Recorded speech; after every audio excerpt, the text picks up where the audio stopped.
We all know the story of Genesis, right? 7 days, Adam and Eve, a garden, a snake. I mean, it's one of the most foundational stories there is. But for this explainer, we're going to do something different. We're going to treat that story not as ancient history, but as a kind of cosmic code. See, we're used to reading it as the story of how the world began, a literal historical account of what happened in the beginning. It's a story about then. But what if the story of creation isn't actually over? What if it's happening right now? Now that is the mind-blowing premise of the Zohar, the absolute masterpiece of Jewish mysticism from the 13th century. It reads Genesis as a living map of the cosmos, a symbolic guide to the forces that are shaping our reality and our own minds at this very second. Okay, so to read this map, you're going to need a key. And for the Kabbalists, that key is the Zohar. It looks at the Bible not as a simple storybook, but as this incredibly deep, multi-layered text. The simple narrative we all know, that's just the outer clothing from much deeper, hidden reality. You know, the name Zohar literally means radiance or splendor, and that's the whole point. It's not trying to just tell you a story. It's designed to illuminate the hidden mechanics of the universe, what it calls the sublime hidden affairs. So think of it less like a history book and more like an operating manual for the soul. All right, so let's use this key. What's the first door it unlocks for us? Well, it's a completely radical reimagining of what it even means to be human. Believe me, the Zohar's vision of how Adam was created is a long, long way from just a dude made of clay. We've all heard the phrase, created in the image of God, but the Zohar stops and asks, okay, but what is that image? And it says, look, it's not about physical resemblance. It's a supernal image, a divine structural blueprint. You can almost think of it like a fractal. The pattern of the entire cosmos is encoded right there in the spiritual DNA of every human being. So yeah, set aside that image of a potter forming a figure from the earth.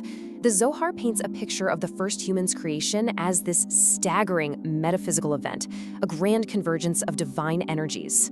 And check out this imagery. The Zohar describes these divine energies, which it symbolizes as a cosmic tree and a branch, coming together to create a hidden spirit. And it is that spirit that then animates the physical body, the lump of dust. So you see, we aren't just matter. We are matter animated by a spark that was forged in the very heart of the divine. And that spirit, it's not simple.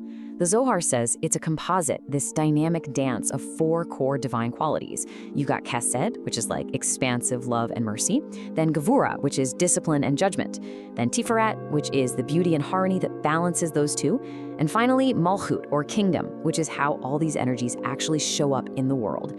This means every single one of us contains this inner cosmos of forces, all pulling and pushing. So if the human being is a cosmic blueprint, it kind of follows that our original home, the Garden of Eden, probably isn't a place you can find on Google Maps. Exactly. For the Zohar, Eden isn't a physical location. It's a state of consciousness. It represents a state of total, seamless connection with the divine flow of life. A perfect harmony between the little universe of the human soul and the giant universe all around us. And this just illustrates it perfectly. The center of Eden, the tree of life, isn't really a tree. It's a symbol for that direct line, that channel to the divine source. The Zohar is basically saying, this connection isn't something lost in ancient history. It's a state we can access right now through spiritual practice and awareness. Eden is a potential that's always inside us. Now, this reinterpretation brings us to the climax of the story, the sin and the expulsion from the garden. And this is where the Zohar offers its most stunning and maybe its most revolutionary idea of all. So according to this view, the sin wasn't about disobeying an order about a piece of fruit. It was a metaphysical act. It was the moment human consciousness chose separation over unity, fragmenting itself from the whole. And this didn't just create a problem for humanity, it created a rupture in the entire cosmic system. Okay, so let's put these two views side by side, because this is a total game changer. In the common view, the expulsion is a punishment. Humanity gets kicked out, sent away from God. But the Zohar's view, it's breathtakingly different. It's a consequence, not a punishment. And get this, the divine presence, the Shekinah, the indwelling feminine aspect of God, doesn't stay behind in the garden. It goes into exile with humanity. I mean, this is the absolute heart of it. The Zohar imagines the divine presence speaking to humanity and saying, in essence, because you fractured our connection, our shared home is broken, I can't stay here without you, so I'll go with you. In this version, God isn't some distant, angry judge. God is an intimate partner, sharing in our brokenness, sharing in our exile. So what on earth does it mean for the divine to be in exile with us? Well, for one, it means the story of Genesis is nowhere near over. In fact, it puts all of us, humanity, right at the center of the ongoing drama. This is where we find our ultimate purpose. The Zohar teaches that our actions, all of them, have real cosmic consequences. Every choice we make, every act of kindness or cruelty, every moment we're aware or checked out, it either deepens that fracture and that feeling of exile, or it starts to mend the connection. It begins to heal the divine presence in the world and inside ourselves.